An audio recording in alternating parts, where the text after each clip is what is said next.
Buenas tardes, soy la estudiante Seidy Alarcón de la Universidad Nacional y también me encuentro con la estudiante Ángela Zipagauta y el día de hoy vamos a debatir sobre la violencia intrafamiliar en Colombia. La violencia intrafamiliar son aquellos actos de fuerza física hasta el matonaje, acoso o la intimidación que se produce en el seno de un hogar y que perpetra por lo menos a un miembro de la familia contra algún otro familiar. La existencia de este tipo de violencia indica un retraso cultural en cuanto a la presencia de los valores como la consideración, tolerancia, empatía y el respeto por las demás personas.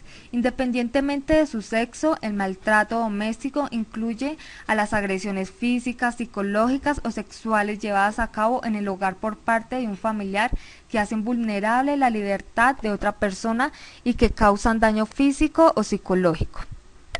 Habitualmente este tipo de violencia no se produce de forma aislada, sino que sigue un patrón constante en el tiempo. Los principales sujetos pasivos son las mujeres, niños y personas dependientes. Lo que todas las formas de violencia familiar tienen en común es que constituyen un abuso de poder y de confianza.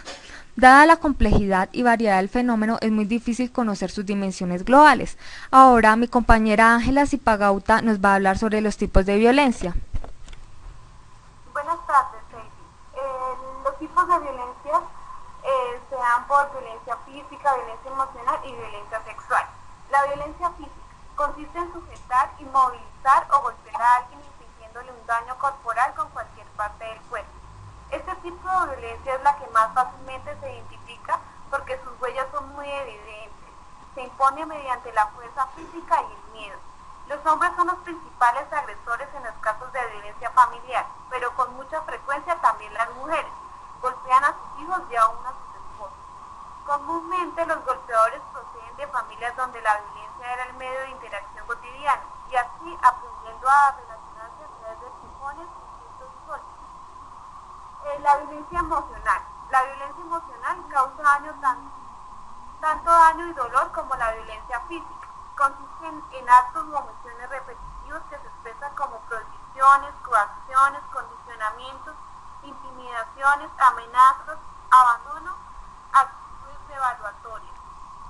Se caracteriza por expresarse a través de las palabras o de los gestos y actitudes.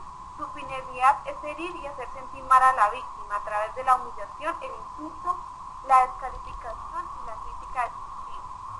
La violencia sexual. Estamos en presencia de violencia sexual cuando una persona es obligada a tener cualquier tipo de contacto o relación con un objetivo sexual contra su voluntad. Consiste en tocar y acariciar el cuerpo de otra persona contra su voluntad. Este tipo de violencia se procede en el trabajo, la calle y aún en la propia casa. Los agresores generalmente son conocidos de la víctima como amigos o familiares o inclusive el padre o la madre. Ahora cuéntanos qué puede hacer una persona cuando es víctima de violencia familiar. Claro, Heidi, es importante denunciar la violencia física, emocional o sexual para que esta situación no se repita y recurrir a grupos de apoyo para recibir ayuda y terapia emocional. Es fundamental que la víctima reciba el respaldo incondicional de su familia. En el caso de los niños y las niñas es muy importante dar crédito a lo que dicen y denunciar legalmente al agresor, así sea el pariente más cercano. La violencia es inadmisible y no se justifica bajo ninguna forma de circunstancia. Lo que nos acaba de decir es muy importante para llevar a cabo que la persona que sufre maltrato en violencia intrafamiliar debe tener en cuenta que tiene apoyo psicológico y de otras personas y que deben de buscar ayuda. No se deben dejar maltratar por aquellas personas que les gusta hacer daño. Muchas gracias.